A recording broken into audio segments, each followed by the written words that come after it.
Hi everybody, Sharyl Attkisson here. Welcome to another edition of Full Measure After Hours. Today, how the pesticide industry is seeking vaccine-type legal immunity. You might say there's an uproar over President Trump's recent action impacting a widely used weed killer linked to cancer.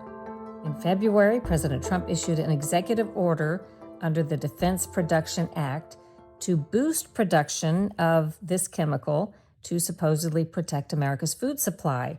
It gives some immunity to the makers of the product, but experts say it is not a blanket shield.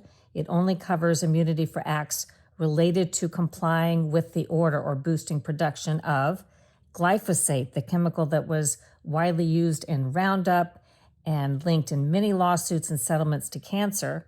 Why the executive order? Well, President Trump and farmers and the makers of glyphosate say we have to have these chemicals to mass produce or mass farm America's food.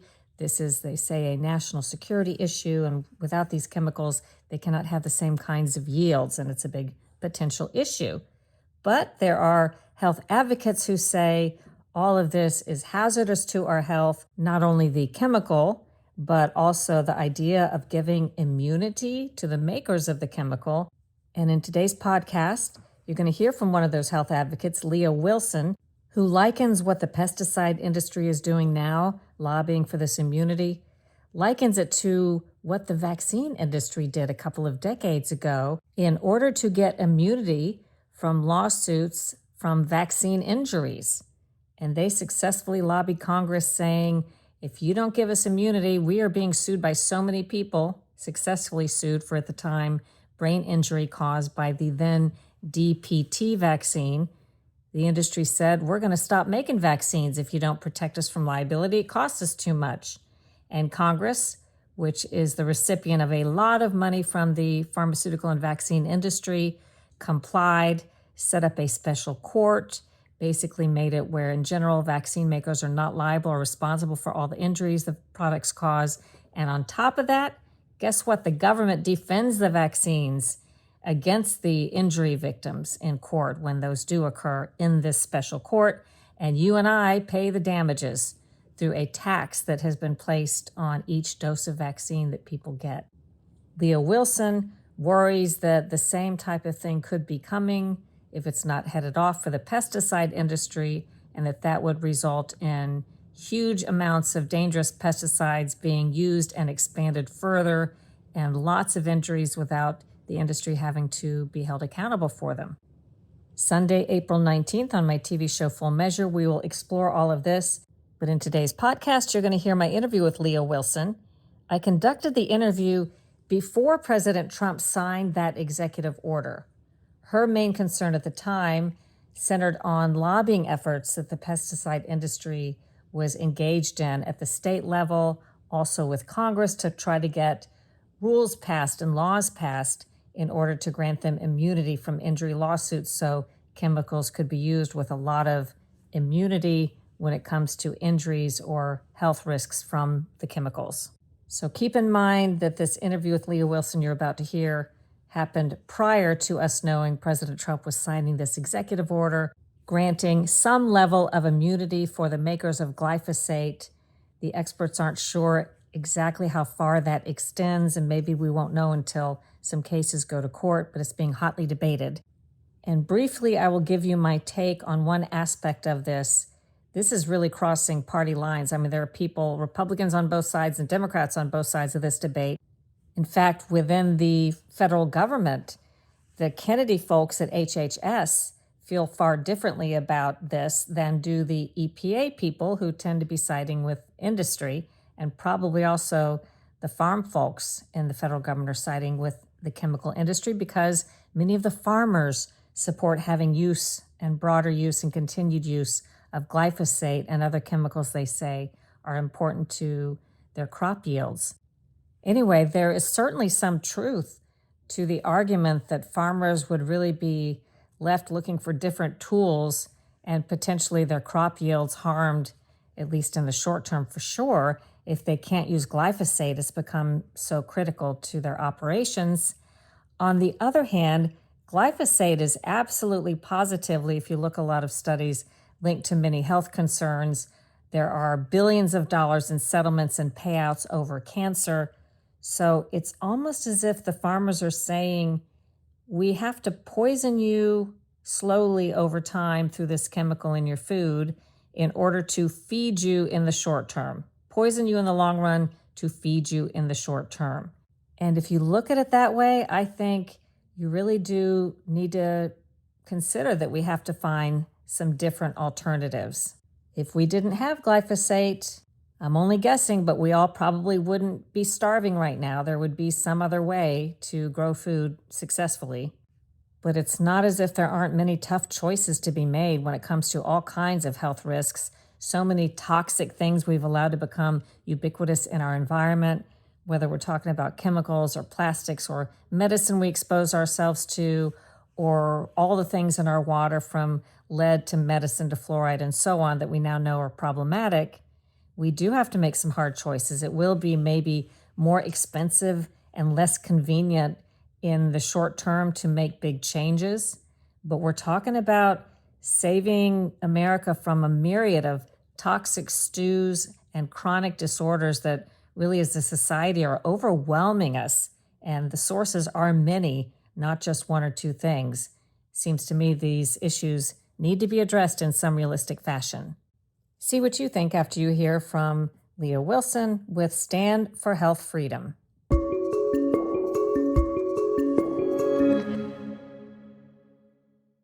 Can you give me just one paragraph on Stand for Health Freedom, what that is?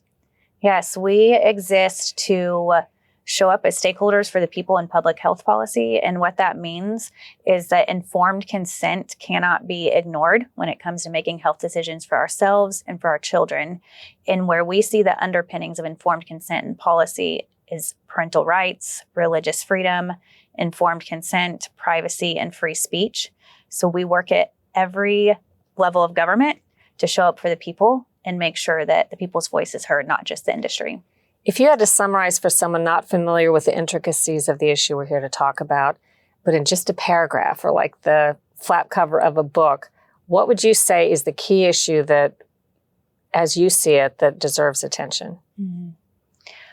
What if I told you that there's a coordinated effort to stop food reform in the U.S., and that effort is being carried out by the big chemical industry to make sure that they don't lose their market share of the food market, of our food supply in the U.S.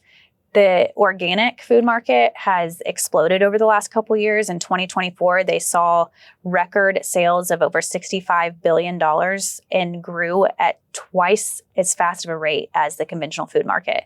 And then you see that people are now acknowledging they don't want pesticides in their food, and there's 4 times more likelihood to have a pesticide on your produce, in your fruits and vegetables, if it's conventional instead of organic. Regenerative food market, they saw a 16% growth last year. What is regenerative food? Regenerative is getting back to really the respect for land and nature and the symbiotic relationship, as opposed to monoculture, chemical farming, where they do a single crop on a big field. Like they focus on things like cover crop and the symbiotic relationship with the animals and the plants and the natural way for things to feed off of and flourish together. How did you learn that there was this campaign going on? Do you remember when it first came to you or you first recognized that? For healthy food or? No, for the chemical industry fighting it, or maybe it's probably always been some aspect of this going on, but when you saw this had been heating up into a big organized movement now? So back in 2024, our policy director saw language in a federal bill that wanted to give immunity from liability, so stop lawsuits against the big chemical pesticide manufacturers for things like cancer. And when we saw the language, our team looked at each other and we said, we're not sure yet if this is our issue to fight because it's a big one, but it's definitely an opportunity to tell the story of what happened with the vaccine industry and a seismic shift in power when the government did the exact same thing. They heard a story from the industry that, look, if you don't protect us from these really expensive lawsuits, the products are going to be sued out of existence. And that would leave America's children ripe for disease. It would create a national security threat. So we need you, Congress, and you, President Reagan at the time, to pass a bill that says you cannot sue vaccine makers. So we knew that at least there would be an opportunity to tell that story with putting another liability shield for industry in place. But then fast forward to legislative session at the state level. So where states start filing bills, and we have this alert set up because we saw the language about an EPA sanctioned label is enough of a warning to do due diligence on the manufacturer side. So if you have an EPA label, then you can't be sued for failure to warn. So we put up alerts for that. And then we saw the bill drop at the state level in Idaho, Iowa, and Missouri. They were the first 3 states. And then 7 more quickly followed. And we thought, whoa, this is a strong trend. What's behind this? So we started showing up at the hearings to figure out who was behind it, what was being said, and what the true issues were. To put a little punctuation mark at the end of what you mentioned about the vaccine industry for the podcast, at the time, I believe the industry was facing a lot of brain injury lawsuits from the old DPT vaccine that kids were getting. And they saw, some people believe, and I think the evidence shows, the autism wave coming. And they lobbied Congress to, as you say, give them immunity from lawsuits through through what turned out to be a specially created court, so that when those cases came to fruition and other injuries, they would not have to, and to this day, do not have to pay these damages directly. We pay their damages in vaccine court through a special arrangement. And you're saying it looks like the chemical industry is seeking something similar, which has been very good and very lucrative for the vaccine industry, but many would argue not so good for public health. Exactly. What we saw after 1986, when that law was put into place to protect the vaccine industry, was, like I mentioned, a seismic shift in power. And what that looked like was the childhood schedule, which was what was protected, became this golden opportunity for the industry. If you can get a product on the childhood schedule, then not only can you know that you're not going to have the budget item to continue to make the product safer, to defend lawsuits, but you also have a mandate for school children across the US. And that meant every year doses were being added to the schedule. So in 1986, you were looking at around 24 doses for a child between birth and age 18. And then adding. Once they put COVID recommendations on the childhood schedule, we were above 90 doses for a child between birth and age 18. And recently, this is the first time that we've seen this happen since the act passed. They took away COVID as a universal recommendation and notched it down to in collaboration with your provider. So with clinical consideration. And that's a huge difference, because what that means is it's not automatically recommended for every child, that you need to talk to your doctor if this is going to be something that's given to your child. So now we're back down to 72 doses, which is the first time we saw the schedule shrink instead of expand year after year. So from what you gather and what you've read in the legislation, the chemical industry is arguing you need us to grow enough food in this country, and we'll stop making chemicals if you don't limit the lawsuits. Right. There were a few huge lawsuits that Bayer Monsanto lost, and they were for non-Hodgkin's lymphoma. All 3 of the first lawsuits were for the same disease, the non-Hodgkin's lymphoma, and they lost with huge damages. And this was right after Bayer had purchased Monsanto. So this is things that are revealed during the lawsuits are, okay, we purchased this company with all of their baggage. So now we're having to set aside $16 billion to fight these lawsuits that we know over Roundup? Are coming. Over Roundup because of the specific ingredient glyphosate. They always refer to this class of pesticides as the glyphosate containing pesticides, because there's tons of different products that could have glyphosate in it, not just a single one used by not only the agricultural industry and big farmers, but also by landscapers, by gardeners, people who just want to spray their sidewalk or their fence line. I mean, it has very widespread use. Up to over 230 million gallons of this is used in the US each year. So it's a huge part of the chemical industry. And the farmers don't want this to be affected. So they're pro liability shield bills. A lot of these bigger farmers are, because this is a key crop protection tool for them.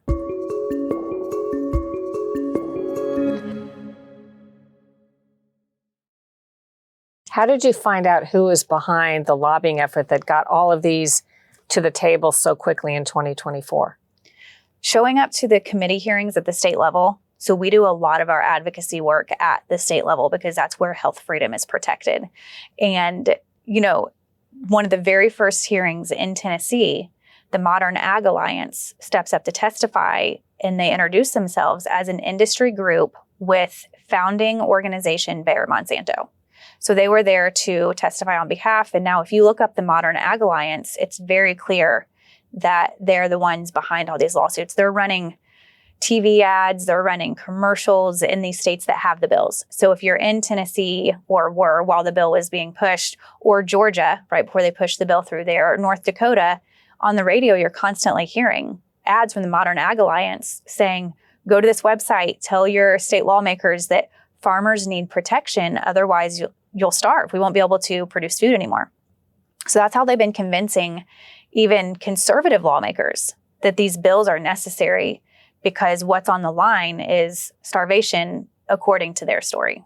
Are they correct that if they stop making these chemicals that are so valuable to farmers trying to grow a lot of food, that we're going to be in trouble? So Bayer Monsanto has already reformulated some of their products, and we know they are capable of reformulation. The question is, will they do it? And there are also other products that farmers might be able to use. However, with all the subsidies that protect these big pesticide-heavy crops, the government has set these farmers up to succeed under a very specific model. So they become dependent upon the crop protection. And when we talk to farmers who have transitioned from this monoculture pesticide farming to regenerative or to organic, to be closer to the land or to how nature does it, they'll tell you that it's a transition and that it's not easy, but it's possible. And, even they won't promise us that there wouldn't be a hiccup or two if there was a widespread reformation overnight, but that's not how it would happen. The government always gives time for change, and their programs have been very influential over who succeeds and who doesn't in agriculture. So why wouldn't we put things in place that allow the reform that people are asking for, instead of stopping it, instead of hampering ingenuity? I mean, isn't that what America is known for, is being creative and for valuing freedom over, for valuing innovation over the certainty of saying we will be able to feed everyone, even if it's in a more toxic manner than we would like. And that's not even the message. Like, we don't have to agree on whether or not Roundup is a bad thing or glyphosate is a bad thing. But I think what most of us can agree on is that transparency is non-negotiable, and that the inviolate right to a jury trial is non-negotiable.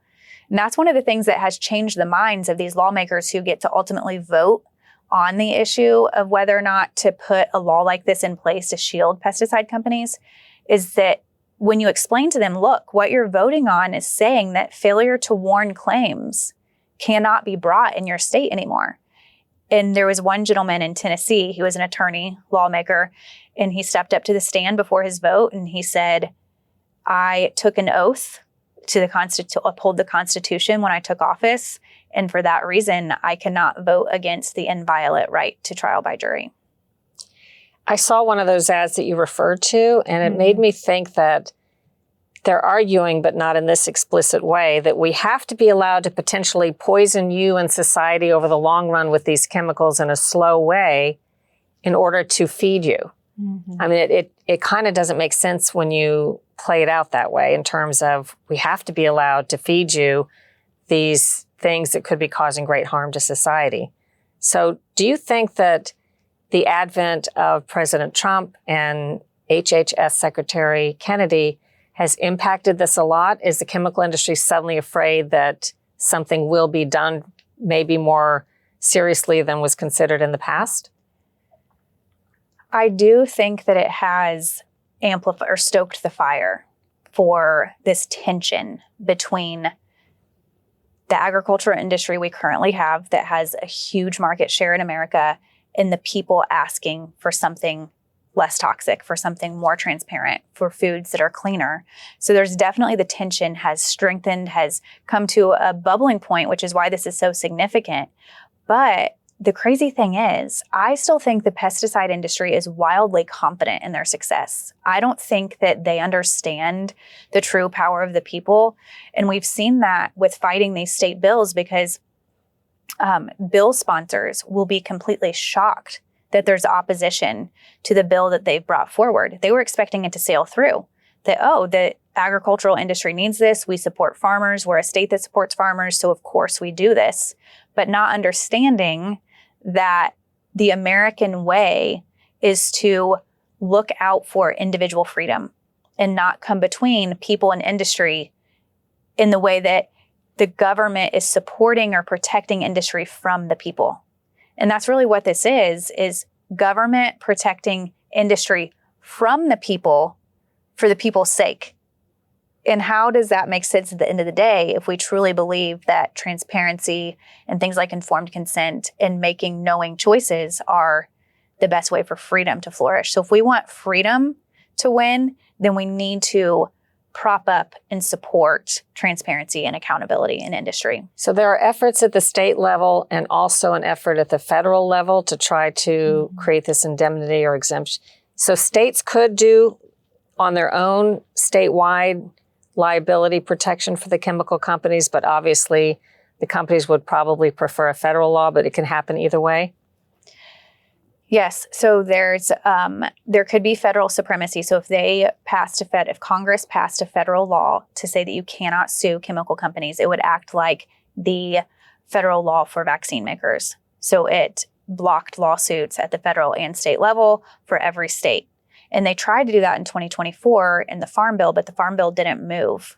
And now they've tried to take pieces of this puzzle, of this agenda, to insulate themselves from this type of information that's igniting the people. So there's pieces of the agenda at the federal level still, even if it's not an overt law that says the EPA label fulfills the duty to warn on behalf of the manufacturer. Which the reason that's significant and people might not understand is the failure to warn are the cases that are being won for non-Hodgkin's lymphoma, for saying that Roundup, glyphosate was a substantial cause of the non-Hodgkin's lymphoma. And those cases that are being won are a specific cause of action, which is failure to warn. Like, okay, company, you knew something that you should have told the consumer for them to have adequate warning before using the product.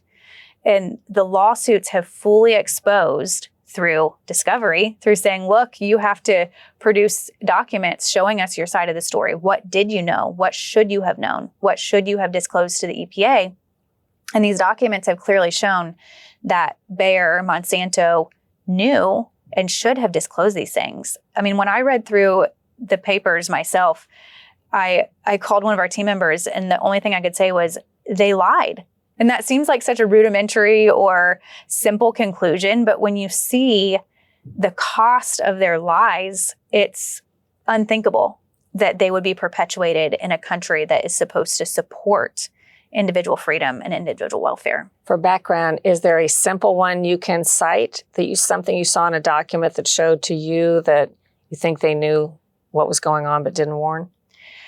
There were lots of emails. So the trend was the emails between different internal people at Monsanto, at Bayer Monsanto, talking about how we don't have the information to say this is not carcinogenic. So that would be one thing that was said.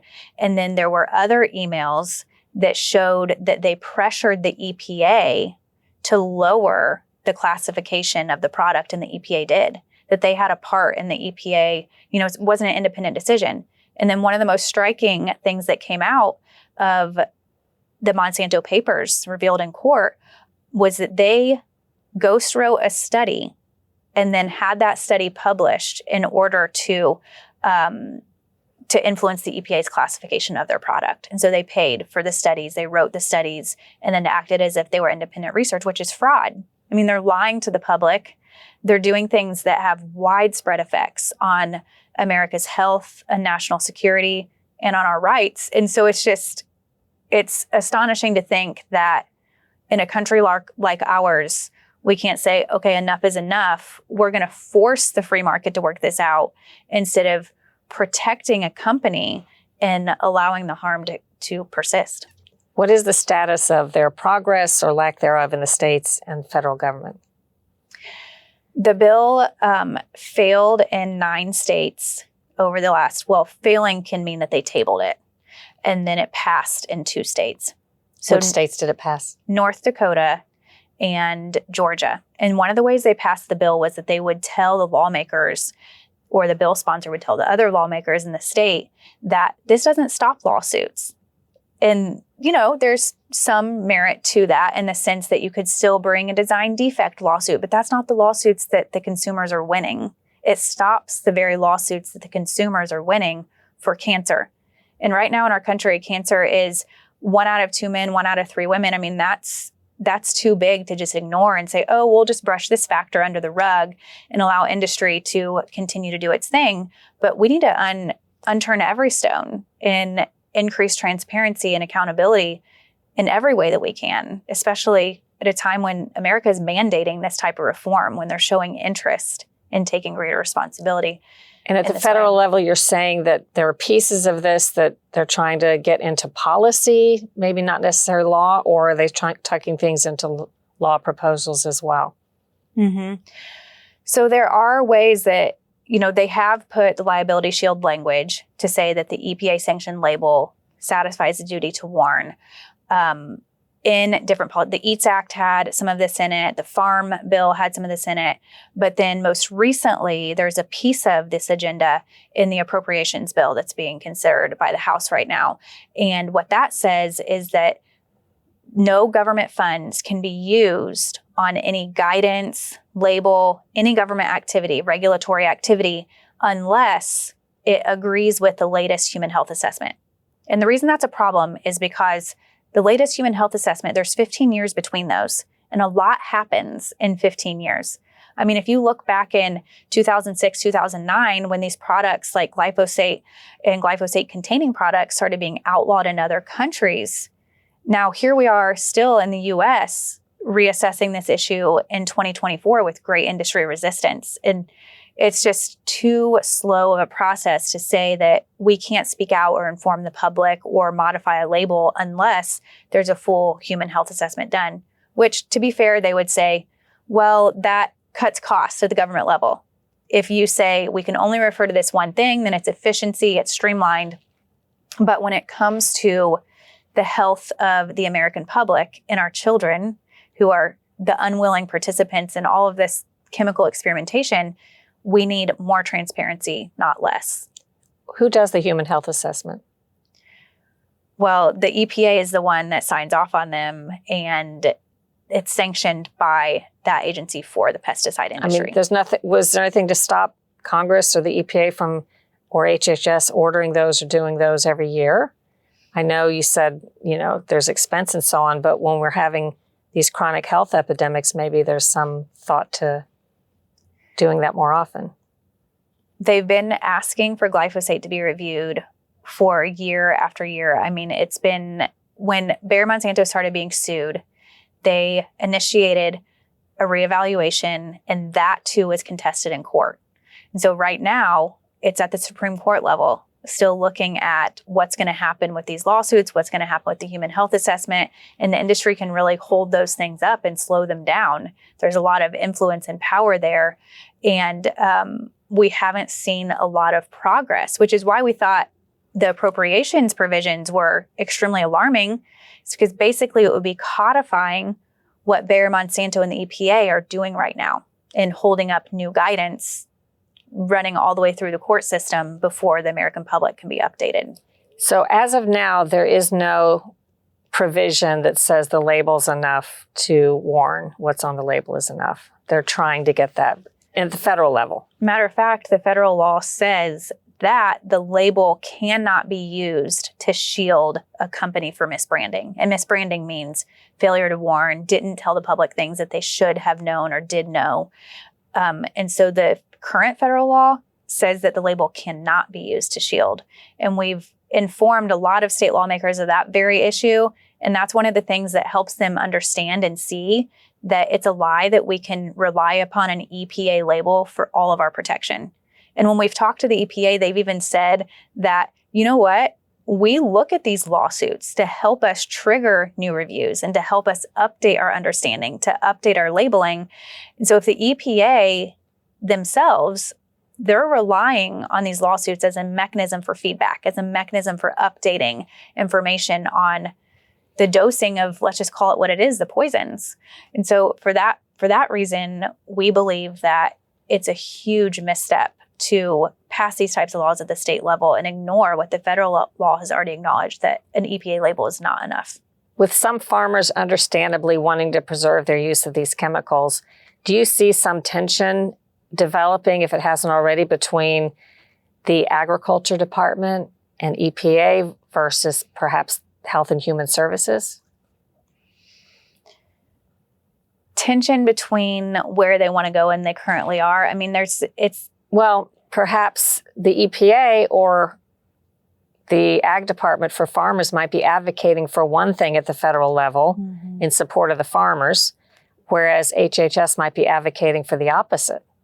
And I think that's exactly why we're seeing the appropriations provision, is to say that we cannot have a single agency or a single administration, I should say, putting out conflicting advice. And I think that in the middle of this reform, that there are some things that even the heads of these agencies would do differently. It's just we're living through a time when this bureaucracy has gotten so big that reform takes time. It takes time to catch up. It takes time to do things differently. And passing these laws would be a huge misstep to shield the chemical companies, because we're right in the middle of what could be a huge breakthrough with doing things differently in America. If people want to know what they can do if they feel strongly about this issue, what are you all doing and what can other people do? Yes, it's super important that people know and understand that there is a fight to squash food reform in America, because the only people that can do something about it, it's you and I, because the industry is already telling their story to the state lawmakers, to Congress, to maintain their industry dominance. And if you and I don't say something that we care about these issues, that we want transparency and accountability, then the only story heard is the industry story, which means that at the end of the day, the laws will pass. Because even in states like Montana, where you think, oh, they're freedom loving, they, close to nature, the law was very close to passing in Montana. It was narrowly defeated by a single vote on the floor. And the people's voice does make a difference. We saw it make a huge difference in Tennessee when it stopped the measure multiple committee hearings in. We saw it make a huge difference in Florida. After flying through one committee, we were able to educate the next committee and get it completely tabled. And so we've seen the people's voice make a difference. We try to make it super easy for people to say they care about these things and contact the right person at the right time through Stand for Health Freedom, so that you can send an email and make a phone call. If you don't know who your state lawmaker is or your congressional representative, then you can find that out at Stand for Health Freedom and you can call. And we encourage everyone to make sure they make that phone call, that they send an email and say that we want the greatest transparency and accountability with any chemicals in our food supply, including the pesticides, and that we know that the EPA labels are not sufficient and that the EPA label laws are not what you're being told they are. That it's un-American to stop right to trial by jury, and it's un-American to prop up an industry that is being sued over and over again for the same harm.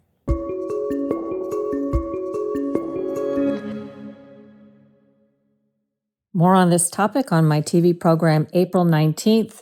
To find a station near you, go to SharylAttkisson.com and click the Full Measure tab for a list of stations and times, or you can catch the program, if it's easier for you, on the internet at fullmeasure.news. On Sunday, we post the TV show around 11:30, definitely by noon Eastern Time at fullmeasure.news. And if you happen to be listening to this after April 19th, don't worry. You can go to fullmeasure.news and watch it, or better yet, I think it plays better on our unadvertised YouTube channel, Full Measure with Sharyl Attkisson. You can catch this latest program and all of our shows for the last 11 years, many of them more relevant than ever, at the Full Measure with Sharyl Attkisson YouTube channel. I hope you enjoyed today's podcast and that you will consider leaving us a review, sharing it with your friends, and subscribing. And check out my other podcast, the Sharyl Attkisson Podcast. Do your own research, make up your own mind, think for yourself.